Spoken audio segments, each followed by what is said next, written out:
we're hearing that U.S. forces are actually involved in intercepting some of these drones that are coming in. So already it appears, I can't confirm this, but it appears that the U.S. is involved in stopping this attack, as well as the UK.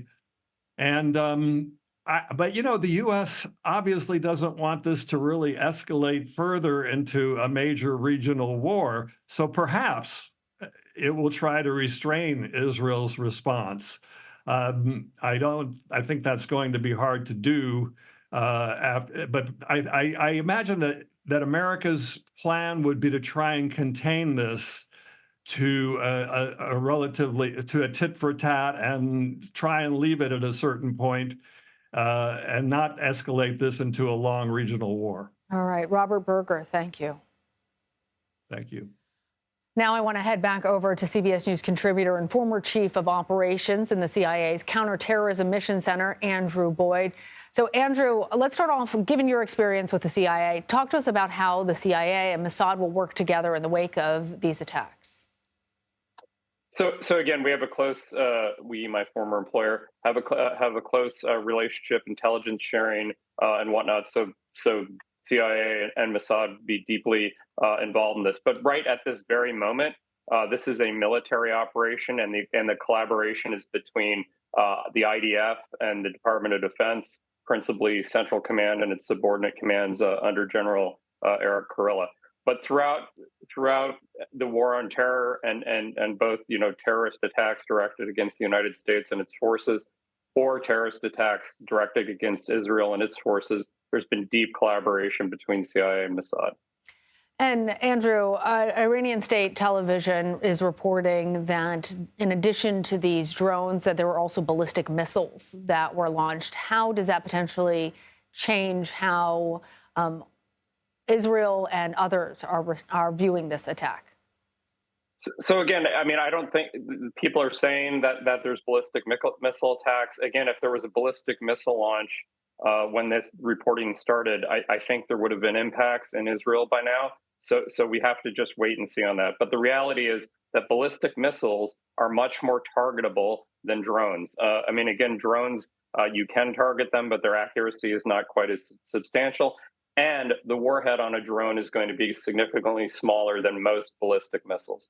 Rockets have a smaller warhead as well. But if there are ballistic missiles launched from Iranian soil towards Israel, that would be a significant escalation beyond just 100 drones being launched. But again, I think time will tell whether that is a misunderstanding of what happened or just a propaganda statement from the Iranian government. I wondered about that because the reports are coming from the state-run media in Iran. Neither our sources in the United States or CBS News has been able to independently confirm that. What we do know are that these drones, I believe that they are the slow-moving Shahad 136 bomb-carrying drones, are on their way, and several of them we believe have already been shot down. Andrew, I'm wondering how the United States strategy with Iran may shift. Obviously, we don't have diplomatic relationships. It is a tenuous relationship at best. But how might those relationships change as a result of this attack? So I don't think our strategic intent on our Iranian relationship will change. I mean, we have goals that are consistent for the security of the United States when it comes to an adversary like Iran. Our tactics may change, and our diplomatic approaches to both Israel and its neighbors, the Jordanians, and our own partners, such as the British, may change because, again, if in fact these weapons do impact Israel and are not all shot down, which we hope that the drones, and if there's any ballistic missiles, that they're all shot down. But if they're not, and they impact Israel and they kill Israeli civilians or Israeli military members, we all have to remember this will be the very first Iranian attack on Israeli territory that hasn't gone through a proxy, name your proxy, Hezbollah, Hamas, Palestinian Islamic Jihad, and then the various groups in Iraq, the Shia groups in Iraq. That would be a game changer. And I don't know if the Netanyahu government they would have to do something in retaliation to the Iranians. So our strategic end state from the United States government perspective will not change, but how tactically we go about trying to prevent an escalation. And I think, discussions about the drones being shot down by U.S. forces, by Jordanian forces, is part of the tactical plan to try to prevent an escalation beyond what is absolutely necessary. And I want to ask you about what I heard from a former Israeli official on BBC. He said that this is the dawn of a new day in the Middle East, that things have changed significantly, and this is by far, given, as we were discussing, the significance of these attacks originating in Iran rather than one of these proxy groups. One of the biggest escalations in the Middle East that we've seen in decades. I'm wondering, given that Israel is already fighting Hamas in Gaza, it has problems in the West Bank and Hezbollah, can it actually engage on a third front in an actual hot war with Iran? Well, again, let's the comments from the former Israeli government official aside. Let's hope it's not the dawn of a completely new day. Absolutely, just dawn of another day, because whether or not Israel can fight a three-front war, Hezbollah, Hamas, and the Iranians is one point. But can the United States avoid being dragged into such a regional conflict? So again, we being the United States and the Biden administration absolutely does not want a new day to dawn, and wants to with the forces we have in the region, helping the Israelis and with our partners in the region, such as the Jordanians, try to prevent that escalation. But again, if these weapons do impact in Israel and they do kill Israeli civilians and or Israeli military members, we will then take another tactic and try to negotiate with our Israeli friends to ensure that they don't escalate beyond what is absolutely necessary. Again, the Netanyahu government has a lot of bruises since October 7th, and trying to erase the memory, so to speak, of that horrific incident where 1,200 Israelis were murdered by Hamas and then several hundred more were kidnapped. I mean, one of the ways in the history of military conflict and political problems is to start another conflict, and again, in this case, would be with Hezbollah or with Iran, to erase those issues that the Netanyahu government has since October 7th. We would really that would be a huge mistake, I believe, for the Netanyahu government to utilize this Iranian attack, especially if it is a very limited impact, to then use that as an excuse to broaden their war to Hezbollah or to actually Iranian territory. Because I really think the consequences of that, no one can predict. Absolutely. And even as we discuss the worst cases that are potentially in the future, we all are hoping for the best cases. I also want to note that we now have confirmed from our sources that President Biden's meeting in the Situation Room has now begun with his advisors. Andrew, what are some of the conversations that are going to be taking place there?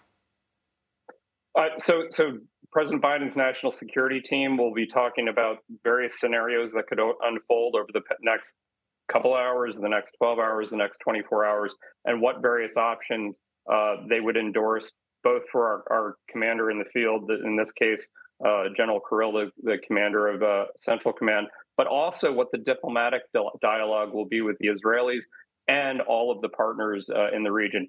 As has been discussed, there's been unanimity amongst our allies, the French, the United Kingdom, the Jordanians, of opposing this attack. Even we've heard that there have been jets launched from Cyprus, British jets, to help intercept the drones. So there's going to be a mass of diplomatic engagement at our embassies in the region. But the guidance as to what we do from a diplomatic messaging perspective and what the United States does from a military perspective will all come out of that meeting that the president and his team are currently engaged in. All right. Andrew Boyd, thank you. Thank you. We will have continuing coverage on the drone attacks, even as we continue to sort through some of these other reports. And CBS News will work to confirm all of that for you and bring you the very latest. So stay with us for the latest developments. I'm Lana Zach. We'll be right back.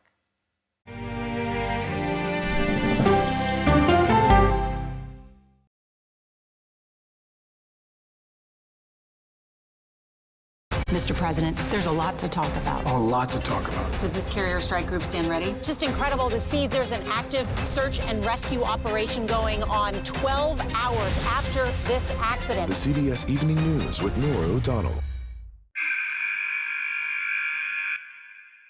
I had progressively fallen deeper into the world of online sports betting. The risk is the rush. What do you think is driving the spike in popularity? I think it's legality. If it's legal, I'm going to use it. There are ways to bet when you are 18. We've created an epidemic of child gambling. You can't walk into a male dormitory in a college campus without sports betting happening. It's America's most neglected problem. I used sports betting as a way to escape, when in reality, I'm choosing self-destruction. Whatever I had left, it was gone. The purpose of the industry is to get you to play to extinction. And that means until all your money is gone.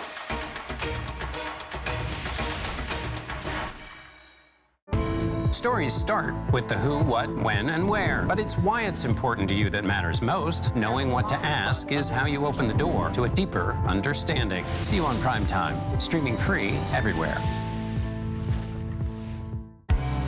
An original documentary from CBS Reports. That Desired Farm is a wonderful place to raise children, and it still is. Promises broken. Black Americans have been the target of racism and discrimination pretty much from the time they acquired ownership in the land. Costing black farmers hundreds of billions in generational wealth. They did everything to make sure we were run off that land. But communities are uniting to continue the fight. Collective ownership is powerful. To keep their land and their dreams alive. To watch my children play on land that we own means everything. So land is power. Most definitely. 40 Acres and a Mule, now streaming on the free CBS News app. People with developmental disabilities were once sequestered by the hundreds of thousands in institutions. Many of our fellow citizens are suffering tremendously because lack of attention, lack of imagination, lack of adequate manpower. Disability activists have since torn down barriers blocking them from living at home or in the community. We conclude that Title II of the ADA requires states to provide community-based treatment for persons with mental disabilities. But of the 16,000 people who remain in state-operated institutions, half are in 5 states, and Illinois is one of them. I don't want to live in the institution. It makes me feel discriminated against. Do you think there are people living in institutions in Illinois that don't need to be living there? Yeah, because they're proving it as soon as they get out.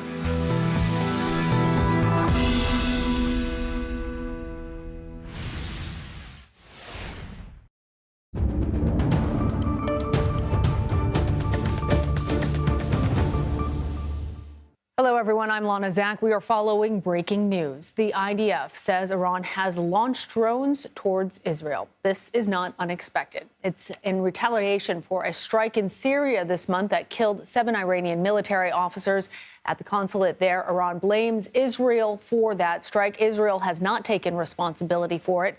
I also want to let you know that we are hearing from the Israeli military. They say that these drones will take several hours before they are actually there in Israeli airspace. We have also a statement from the IDF. They said a short while ago, Iran launched UAVs from within its territory toward Israel. The IDF is on high alert and is constantly monitoring the operational situation. The IDF Aerial Defense Array is on high alert, along with IAF fighter jets and Israeli Navy vessels that are on a defense mission in Israeli airspace. The IDF is monitoring all targets. Additionally, we heard from the Prime Minister, Benjamin Netanyahu, who said our defense systems are deployed. We are prepared for any scenario, both in defense and attack. We will protect ourselves from any threat, and we will do so with coolness and determination. I want to bring in now CBS News foreign correspondent Imtiaz Tayeb. He's there in Tel Aviv. Imtiaz, first of all, talk to us about what you're seeing, what you're hearing there now that we understand that that drones have been launched from Iran and are headed over to Israel. Yeah, hey, Lana, good to be with you. Well, you're absolutely right. We have confirmation from the Israeli military that those drones have been launched. We understand that they are currently in Iraqi airspace, but we also understand that these drones could likely take up to 9 hours to even get anywhere near Israel. 9 hours, that's a very long time.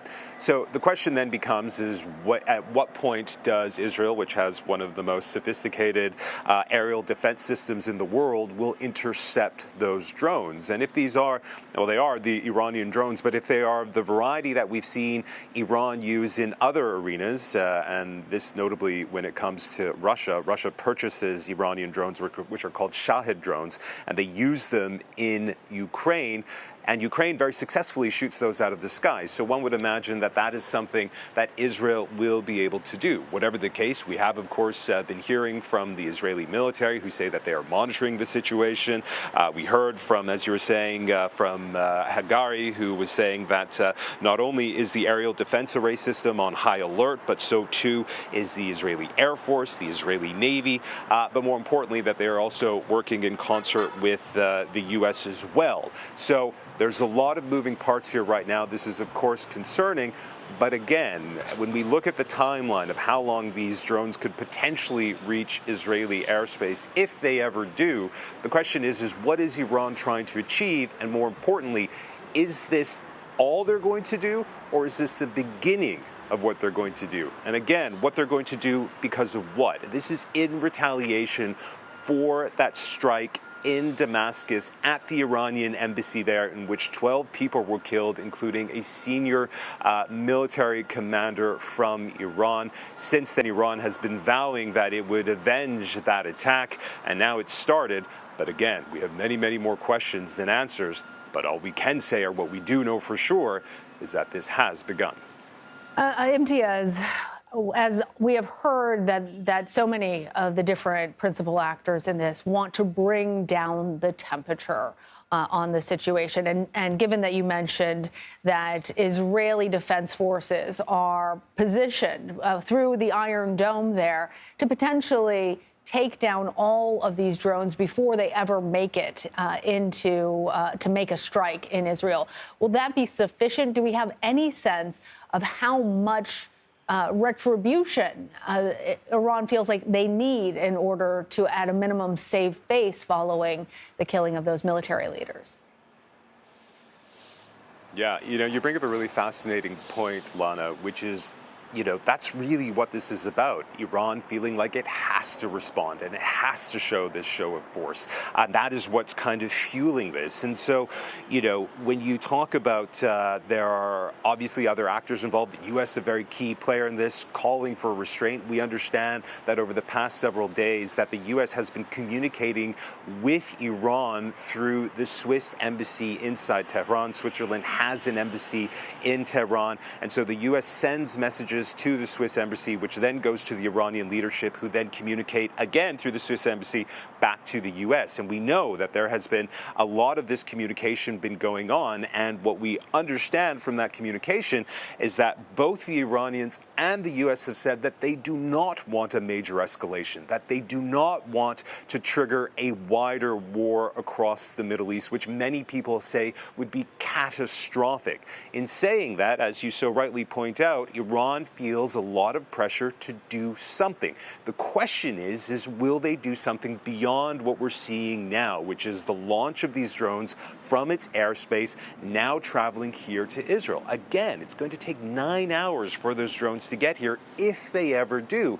And, you again raise a very important point. Is that enough for destroying an embassy, which Iranians have said was an attack on their sovereignty, because as we know, embassies are effectively sovereign soil for that specific nation, and if there's going to be anything more they're going to do in response to that. But again, because we know that Iran has been saying that it doesn't want to see a wider escalation, and yet its proxies are very active in the region, it's really hard to see just where this goes beyond this point. That said, it is still very alarming, the idea that Iran could potentially target inside Israel. This is one state attacking another state.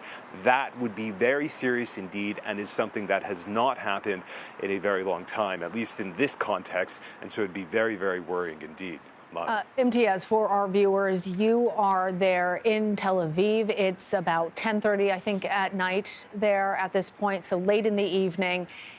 It's going to be several hours before those weapons actually make their way to Israel. What are you hearing there, given that especially they may land in early morning? Yeah, the mood is really interesting. You know, we obviously have been here all day, and you sort of walk around Tel Aviv, and things seem pretty normal. People were out and about. People were going to restaurants, at the beach, going out about their day. It's the day off today. It was Shabbat for the daytime hours. So, you know, it was relatively quiet to begin with. But I would say that, you know, things have changed very quickly this evening. We had an announcement from the Israeli government saying that they were basically canceling school tomorrow, that people were not supposed to gather in very large groups. And that sort of started trickling out more and more. And then we heard that Israel's security cabinet was joining. And now, of course, we have the announcement that these drones have been launched from Iran. So it will be interesting to see, just sort of in the next day or so, or in the next hours or so, to see what happens and how people are going to react. But the reality is that people have been told, be prepared, something is potentially happening, and that is why those rulings, if you will, or those requests for people to, again, as we say, don't send your kids to school, don't gather in very large groups, were put out, and it's hoped that people will follow those rules. But we have to understand that for 6 months now, since October 7th, Israel has been on, for lack of a better phrase, war footing. This is a country which is in the grips of a conflict, which is dealing with what many people here say is a national trauma, which they are still living because of the hostages still inside Gaza, and of course the fact that there is still fighting going on in Gaza. And as we know, inside Gaza, the situation there, the humanitarian situation there, is pretty catastrophic as well. And so, yes, I think the idea that Iran would try to launch some sort of attack on Israel is definitely alarming to people. But again, people we've been speaking to have a lot of faith in, as you say, the Iron Dome. They have a lot of faith in Israel's defense systems. They have a lot of faith in the Israeli military, even though part of that was shaken after October 7th. And there's a lot of criticisms of the Israeli military for not responding more quickly to that. Still, I think, again, because we're at this point seeing drones being launched from Iran, it's going to take many hours for there to get them. I don't get the sense of any sort of national panic or hysteria. But again, it's obviously very concerning for the president. It's very concerning for the Israeli leadership.